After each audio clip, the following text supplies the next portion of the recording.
오늘 여러분하고 말씀을 전하면서 2011년 5월에 있었던 미국 백악관이 그 9.11 테러의 주동자였던 오사마 빈 라덴을 사살했던 작전, 미국에서는 그것을 넵튠 스피어의 작전이라고 불렀죠. 그 작전을 진행하던 본부의 사진을 우리 한번 보면서 말씀을 시작하겠습니다. 이 사진을 잘 보시면 양옆으로 지금 국무장관, 부통령, 국방장관, 저 뒤에 저 구석에 쪼그리고 앉아있는 그 당시에 오바마 대통령, 뒤로 이제 백악관 참모들이 쭉 있고요. 이 가운데 한 장군이 앉아 있습니다. 당시 미국에서 특수부대를 투입해서 이 빈라덴이 숨어있던 근거지를 찾아내고 이제 사살하는 작전을 하게 되었는데, 그때 실황으로 실시간 인공위성 중계로 지금 이 작전 상황실에서 보고 있던 그런 장면입니다. 지금 이 사진을 보면 굉장히 자리 배치가 좀 우리나라와는 다른 그런 모습을 보이고 있는데요. 이 사진이 공개된 이후에 사진이 보인 이 자리의 배치 때문에 미국에서도 세계적으로 큰 또 화제가 되었고, 그리고 많은 교훈을 준 사진입니다. 지금 자리의 중앙에 앉아 있는 사람은 대통령도 아니고 국무부 장관도 아니고 국방부 장관도 아니고 부통령도 아니었습니다. 가장 중앙에 좋은 자리에 앉아 있던 사람은 당시에 작전을 지휘했던 마샬 준장이라는 특수부대의 사령관이었습니다. 이 사진을 보면 그가 가장 지금 상석의 중앙에 앉아서 화면을 보면서 작전을 설명하고 지휘하고 있고, 나머지 대통령과 그 옆으로 뭐 힐러리 국무장관이라든지 아니면 그 당시에 부통령이었던 지금의 대통령, 그 다음에 뭐 국방부 장관, 이런 사람들이 지금 양옆으로 자리를 하고 있고, 심지어 오바마 대통령은 지금 저 구석에, 한쪽 구석에 쪼그리고 앉아서 지금 설명을 열심히 듣고 있지 않습니까? 이 사진을 보면서 가장 중요한 작전을 진행할 때의 핵심은 대통령이 아니라 지금 지휘하는 이 특수작전 사령부의 사령관이다, 이것을 보여주는 것이죠. 나중에 이 작전이 성공한 다음에 이 사진이 등장을 했고, 다시 한번 오바마 대통령의 리더십, 지금 정말 이 작전의 목적이 무엇이며 누가 가장 중요한 사람인가를 알고 자리를 양보했던 그의 리더십에 대한 칭찬이 굉장히 있었던, 그런 평가를 받았던 작전이고 이 사진입니다. 제가 이 사진을 보면서 그런 생각을 한번 해봤어요. 여러분, 우리 마음에도 영혼의 자리가 있습니다. 그러면 이 영혼의 자리 중에 가장 중요한 위치에, 가장 상석에, 가장 중앙에 누가 우리 영혼의 자리에 앉아 있어야 할까요? 아마 우리 사용리를 공부하신 분들이나 아니면 내비교토의 그 구원의 교리를 배우신 분들은 의자에 앉아있는, 중앙에 앉아있는 예수 그리스도에 대한 이야기를 많이 들었을 것입니다. 오늘 성령께서 내 안에 계시다는 것을 인정하면 우리 역시도 내 이 영혼의 중심, 다시 말하면 내 영혼을 인도하고 지도하고 그리고 지휘하는 분이 누군가를 인정하는 것, 그것이 바로 믿으며 내 인생의 주인과 결정권자로 예수 그리스도와 성령님을 모시는 분이 바로 성공으로 가는 인생을 살고 있다, 저는 그렇게 믿습니다. 오늘 여러분, 이 종교개혁 기념주일 우리 507주년입니다. 그 당시에 500년 전에 누가 주인이었느냐? 사실은 교황이 이 주인이었죠. 그래서 그 주인을 하나님의 말씀으로, 하나님의 그 바른 자리를 찾기 위한 것이 바로 종교개혁이다, 저는 그렇게 믿습니다. 오늘 우리도 다시 한번 완전하신 성령 하나님을 내 인생이요, 인생의 주인이요, 결정권자로 모시는 그러한 귀한 인생이 되기를 소원하며 오늘 말씀을 함께 나누기를 원합니다. 본문은 15장에 이어 계속해서 예수님께서 지금 제자들을 떠나 죽음의 길인 십자가를 지실 것과, 그리고 실망하고 낙심하는 제자들에게 성령님이 오신다는 말씀으로 소망과 용기를 주는 그런 말씀이 계속되고 있습니다. 지금 제자들은 이 말씀을 이해할 수 없었지만 우리는 오늘 영원히 우리와 함께 계시는 성령 하나님을 이미 알고 있기에 오늘 이 말씀을 통해 다시 한번 이 약속의 위로와 소망이 우리 것이 되는 귀한 시간 되기를 축원합니다. 첫 번째로 예수 그리스도를 믿으면 우리가 고난이라는 복을 받습니다. 우리가 읽지는 않았지만 16장 1절에 내가 이것을 너희에게 이름은 너희로 실족하지 않게 하려 함이다, 이렇게 1절에 기록되어 있습니다.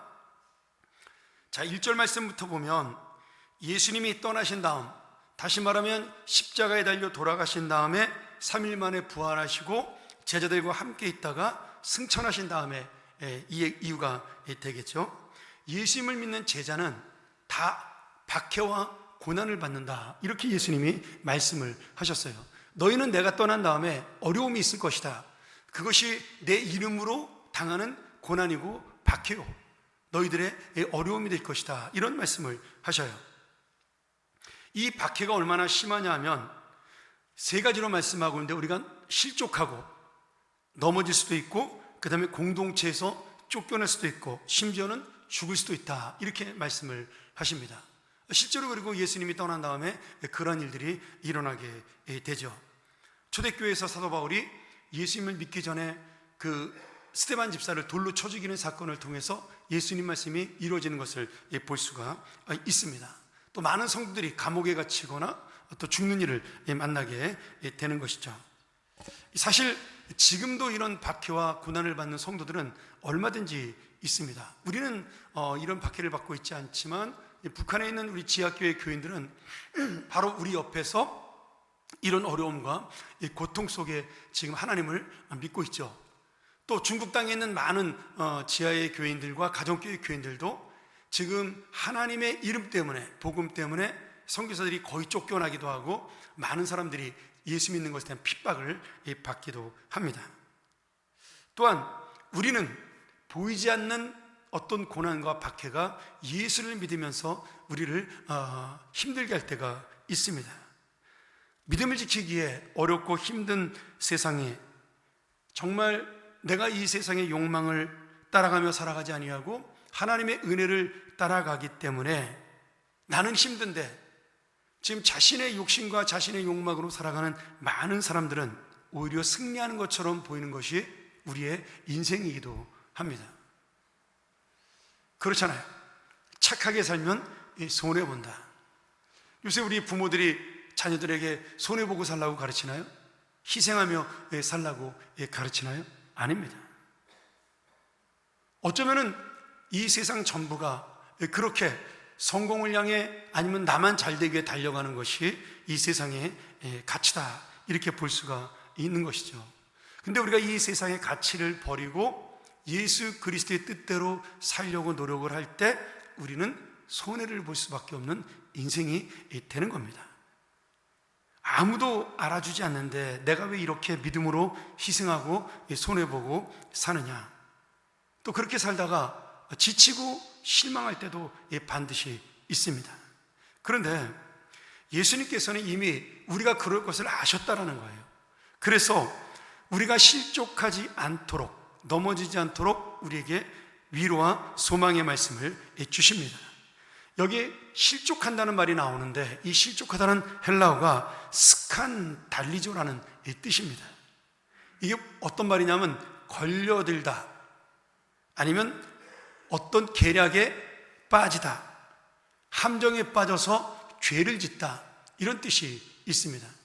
그러니까 우리 그리스도인의 실족이라는 것은 무엇인가에 걸려 넘어지는 것이고, 그것이 마음에 걸려 넘어지든 사람에 걸려 넘어지든 상황에 걸려 넘어지든 넘어질 수 있다는 거죠. 그리고 죄를 지을 수도 있다는 겁니다.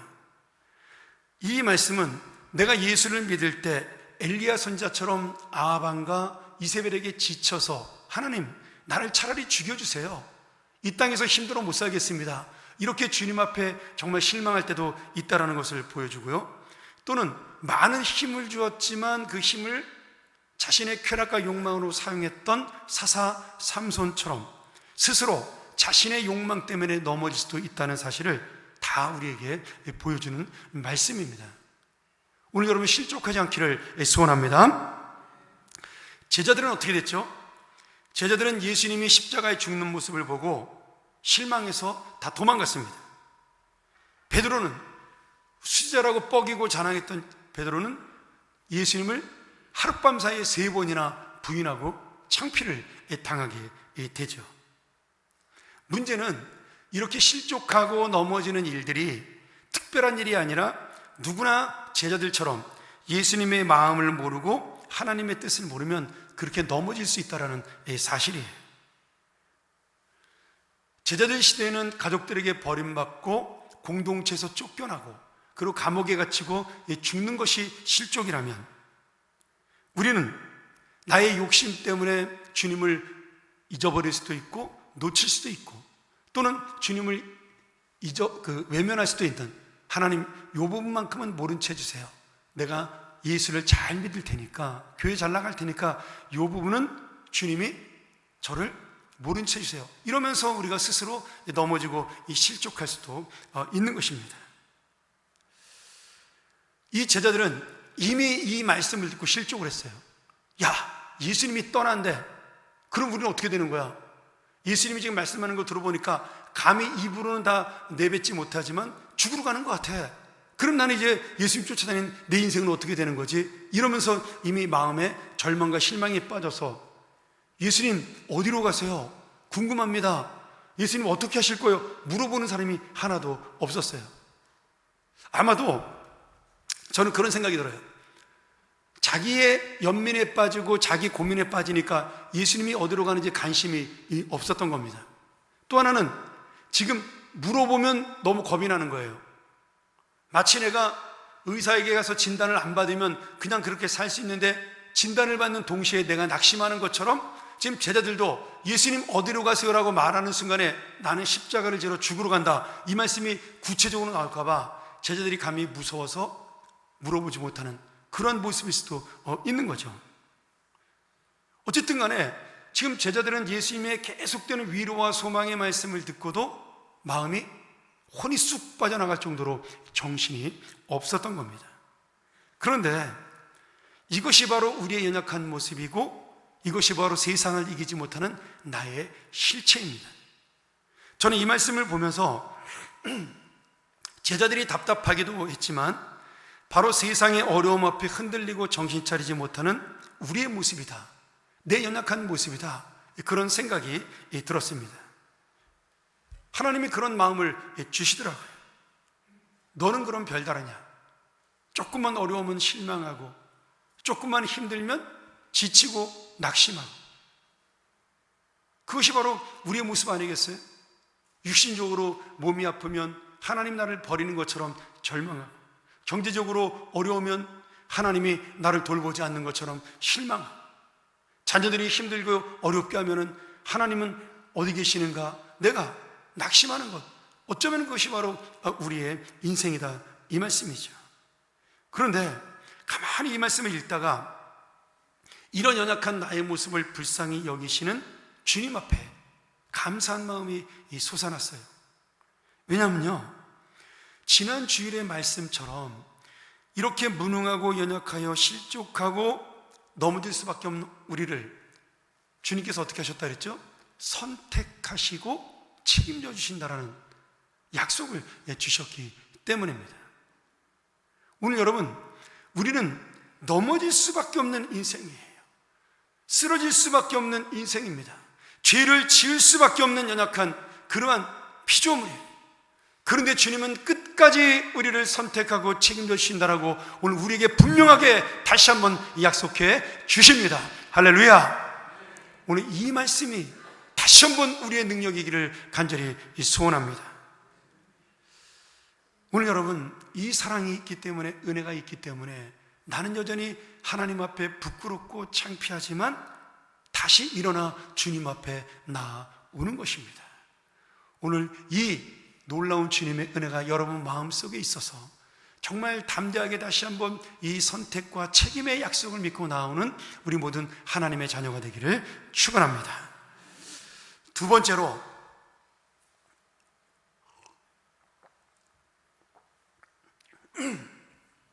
예수 그리스도가 떠나야 우리에게 성령이 오십니다.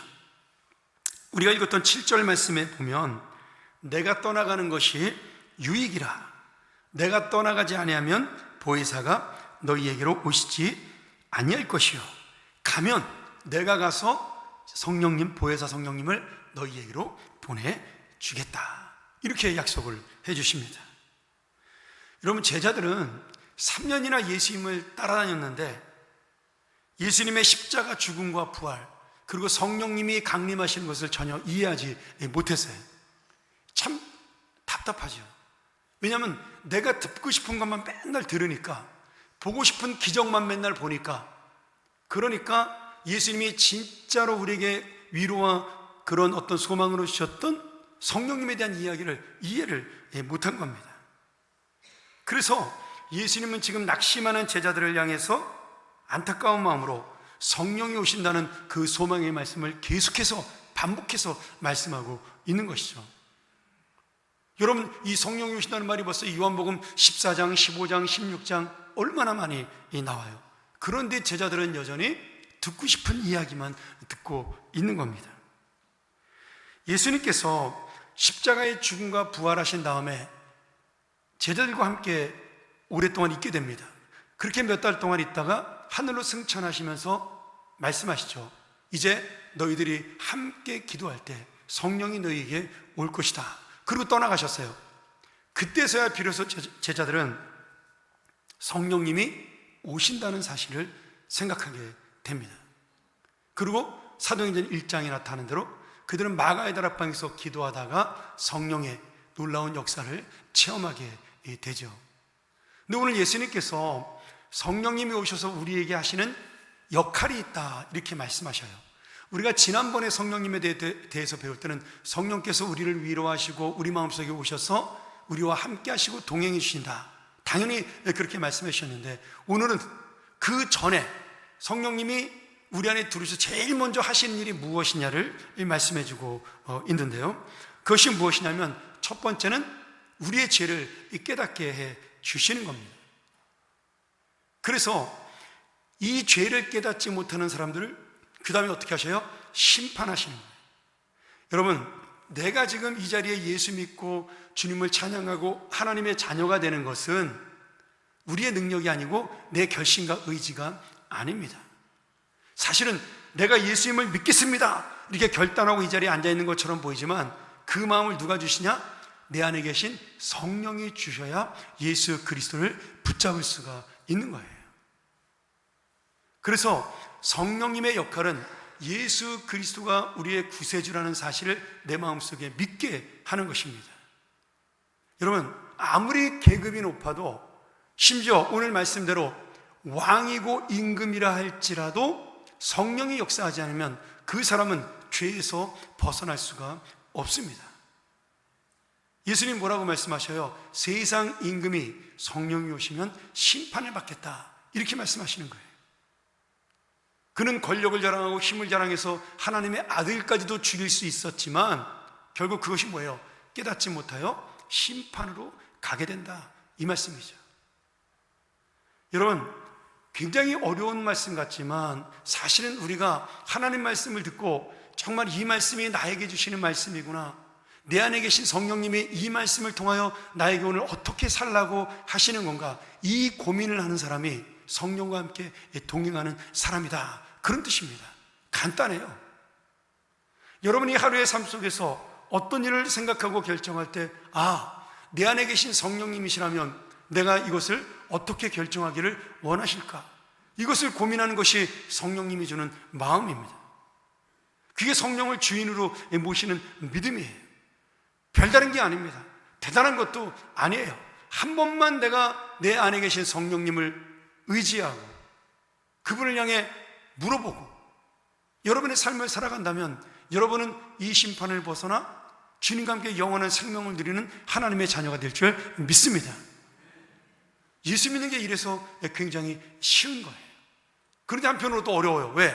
성령님이 나로 하여금 결심하게 하는 것들이 사실은 내 욕심을 포기하고 나를 내려놓게 하는 것들이 너무나 많기 때문에 그렇습니다. 여러분, 이 제자들이요, 사실은 이 말씀을 깨닫지 못해서 고민하는 게 아니에요. 지금까지 살아왔던 내가 살아온 목적이 뭐예요? 예수님을 따라다니면서 무엇인가 떡고물을 얻어먹고 무엇인가 높은 자리를 차지하기를 원했고, 그리고 예수님 오른편에 왕 됐을 때 나는 재상이 되기를 원했던 그 마음인데, 예수님이 그게 아니라고 말씀하시니까 자기 것을 포기해야 되니까, 이제는 억지로라도 내려놔야 되니까 그게 너무나 괴롭고 힘든 거예요. 그래서 성령이 주시는 기쁨을 이야기해도 마음속에 닿지가 않는 겁니다. 오늘 여러분, 우리 가운데도 다 그런 마음들이 있습니다. 내가 주님의 뜻, 주님의 말씀 앞에 순종하지 아니하고 거기에 내 마음을 들이지 아니하면, 그러면 괴로울 수밖에 없어요. 왜? 내 것을 내려놓지 못하니까 자꾸 거기에 빠져들게 되는 겁니다.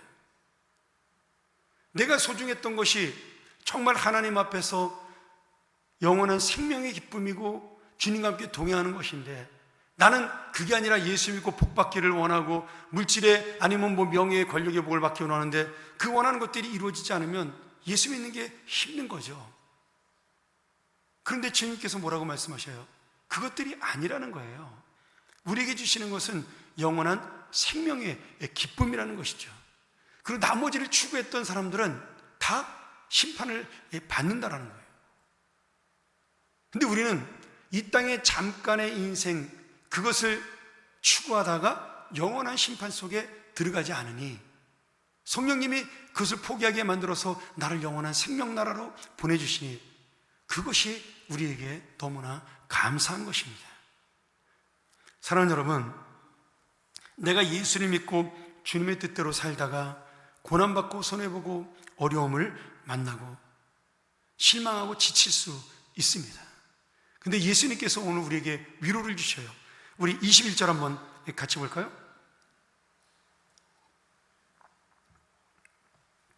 제가 세번역으로 좀 쉽게 썼는데 같이 한번 읽죠. 자, 시작. 여자가 해산할 때에는 근심에 잠긴다. 진통할 때가 왔기 때문이다. 그러나 아이를 낳으면 사람이 세상에 태어났다는 기쁨 때문에 그 고통을 더 이상 기억하지 않는다. 우리의 기쁨을 지금 예수님께서 뭐라고 표현하시냐면 해산하는 기쁨이다, 이렇게 표현하고 있어요. 여러분, 해산하는 게 기쁨인가요? 해산하는 게 고통인가요? 기쁨인가요? 저는 아이를 낳지 않아서 고통을 잘 모르겠습니다만은, 그래도 애 낳을 때 기다리느라고 밥도 굶고 기다렸으니까 간접적인 고통은 겪었죠. 저희 아내가 이제 큰 애 둘째를 낳을 때 똑같이요, 저녁 9시부터 진통해가지고 꼭 저로 하여금 새벽 2시에 병원에 가게 만들더라고요. 그래서 큰애는 몸무게가 2.7kg밖에 되지 않아서 쉽게 낳고, 우리 둘째 아이는 머리가 커가지고 낳을 때 좀 고생을 좀 했습니다만은, 우리 집사람이 첫 아이를 낳고 난 다음에 한 달인가 지나가지고 저희 장인어른이 아들을 되게 중요시 여겼거든요. 저희 처가도 딸 셋의 아들 하나예요. 그러니까 그 막내가 굉장히 귀할 거 아니겠습니까? 저희 집도 그렇고. 그러니까 우리 집 사정을 알고 그 집도 그러니까 저희 안 사람에게 한 달 뒤에 물어봤어요. 야, 너 이제 딸 낳았으니까 다음번에 꼭 다시 빨리 아들 낳아야 된다? 이러니까 우리 사람이 대답을 안 하더라고요. 왜냐하면 아이 낳을 때 너무 힘들었던 거예요. 근데 2년쯤 지난 다음에 우리 아내가 저한테 오히려 먼저 와서 둘째를 갖자고 이렇게 권하더라고요. 근데 물어봤어요. 아니, 당신 옛날에 그렇게 아파가지고 큰애 낳을 때 아버님이 볼 때는 대답하지 않았지 않냐? 그랬더니 그 기억이 나지 않는다는 거예요. 아이를 낳을 때 아팠던 기억이 나지 않는데요. 여러분, 정말 안 날까요? 아닙니다. 제가 예전에 TV에서 공익광고 방송에서 그런 걸 보면서 야, 저거 진짜 방송 잘 만들었다, 그건 광고가 있어요. 그게 뭐냐면 산모가 아이를 낳는 그러한 광고였어요. 근데 너무너무나 아프게 아이를 낳고 장면이 바뀌어서 산모가 땀으로 범벅이 되고 막 머리카락으로 흐트러졌는데, 그 낳은 아이를 탁 안는 순간에 이 오른쪽 눈에서 눈물 한 방울이 또르르 굴러 떨어지는 그러한 광고였어요. 여러분 혹시 기억나신 분 계세요? 네.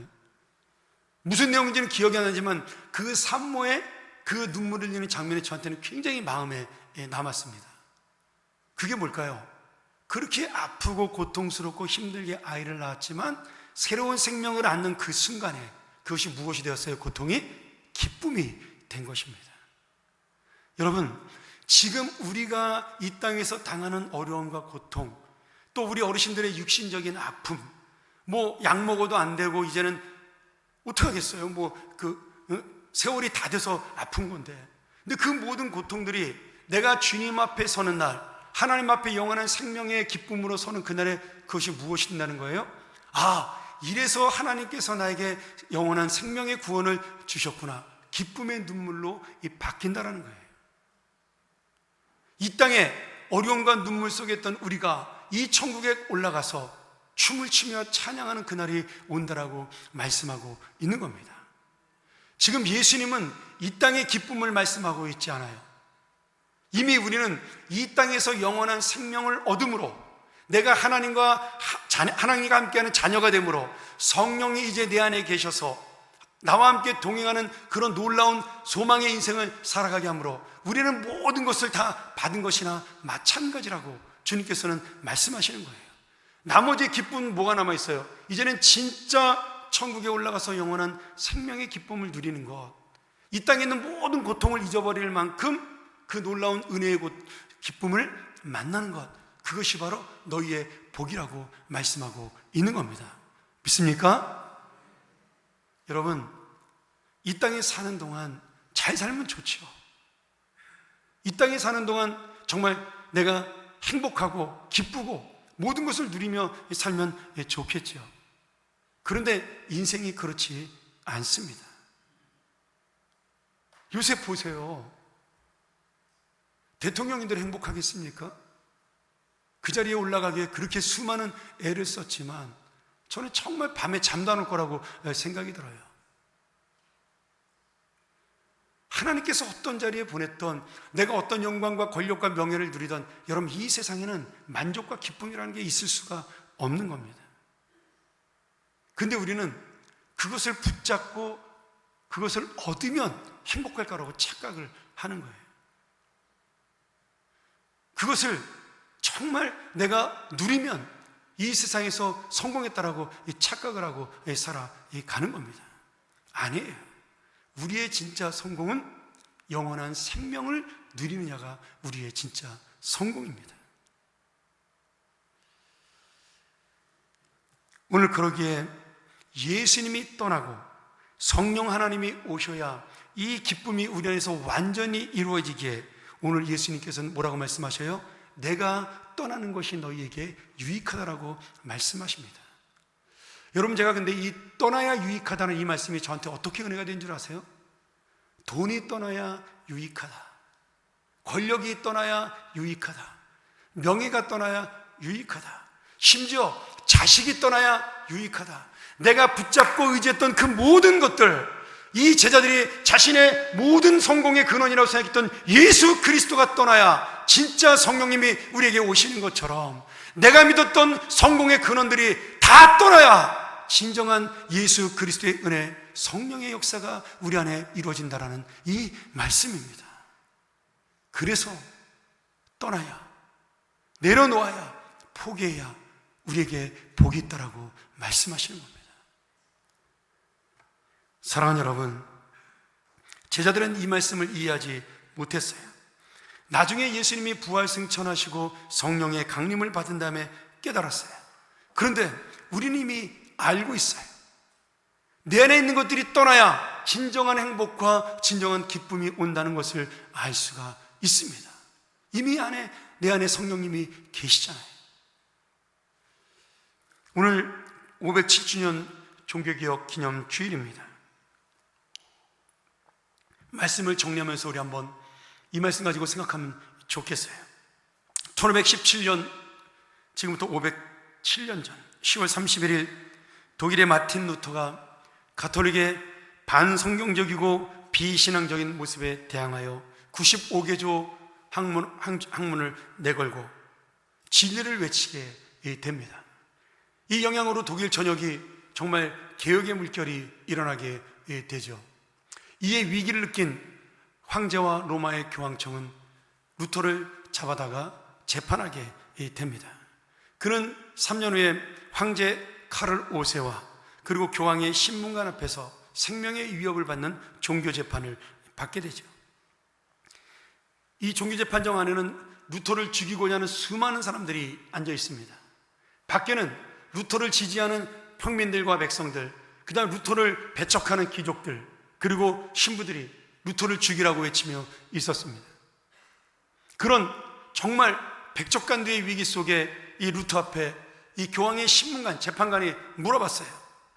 루터요, 그대가 가톨릭교회의 신앙을 반대하기 위해 쓴 글 중에 취소할 부분이 있는가? 이렇게 물어봤어요. 여러분, 이 말은 지금 네가 그동안 발표했던 그 복음이라고 말하는 그것들, 네가 그렇게 주장했던 솔라 피데, 오직 믿음, 솔라 그라티아, 오직 은혜, 솔라 스크립트, 오직 성경, 이것을 네가 내려놓으면 너는 살 수 있다, 이런 뜻이에요. 루터가 그 말을 듣고 고민에 빠졌어요. 그리고 그 신문관에게 나에게 하루에 생각할 시간을 달라고 요청을 합니다. 그래서 재판이 정회를 하게 돼요. 그리고 그 다음날 다시 이 재판이 속회되기 시작합니다. 여러분, 저는 이 하루 동안 루터가 무슨 생각을 했다고 생각하세요? 저는 루터의 입장에 생각을 해봤어요. 아무리 진리를 쫓아간들 지금 죽을 수 있는데 두렵지 않을까요? 아마 수도 없이 마음속에서 이것을 내가 내려놓을까? 포기할까? 이 진리를 한 번만 내가 부정할까? 아마 그런 생각이 하루 종일 들었을 거예요.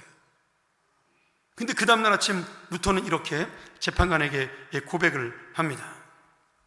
나는 성경의 증거와 나의 명백한 이성, 생각에 비추어 내 유죄가 증명되지 않는 한 나는 교황과 공유의 권위를 인정하지 않겠습니다. 내 양심은 하나님의 말씀에 사로잡혀 있기 때문에 취소할 수도 없고 취소하지도 않을 것입니다.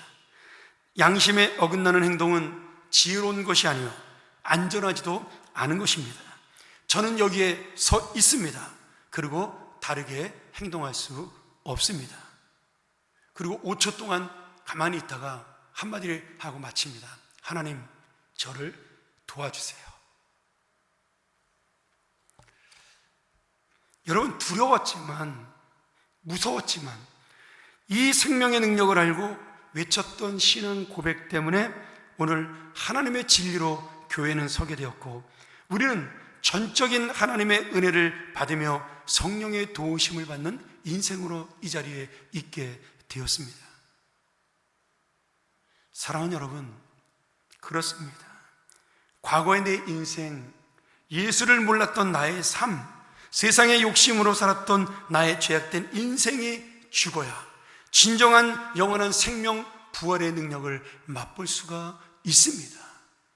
예수가 떠나야 진정한 성령님이 내 안에 오시듯 여러분이 가지고 있는 이 세상의 과거가 떠나야, 죄악이 떠나야, 내 삶이 떠나야 오늘 우리는 새로운 영원한 생명을 만날 수가 있습니다. 내가 오늘 잠깐 죽은 채 했다가 일어나며 나는 부활했다, 이렇게 말할 수 없는 거죠. 우리가 세상의 능력에 놀래서 잠깐은 죽은 채 했다가 아니면 기절했다가 일어나서 나는 다시 살아난 거야 라고 고백할 수가 없는 겁니다. 예수님처럼 진짜 죽어야 사는 겁니다. 오늘 우리가 다시 한번 이 믿음으로 성령 하나님께서 내 마음의 중심이 되고 내 인생의 주인이 되어 주님이 가신 십자가의 길을 생명길로 따르고 생명의 증인으로 다시 한번 살아감으로 성령 하나님께서 인도하는 인생, 영원히 성령 하나님의 위로를 받는 인생, 성령 하나님과 함께 동행하는 인생이 되어 이 세상에 줄 수 없는 영원한 평안과 기쁨을 드리는 믿음의 자녀가 되기를 간절히 축원합니다.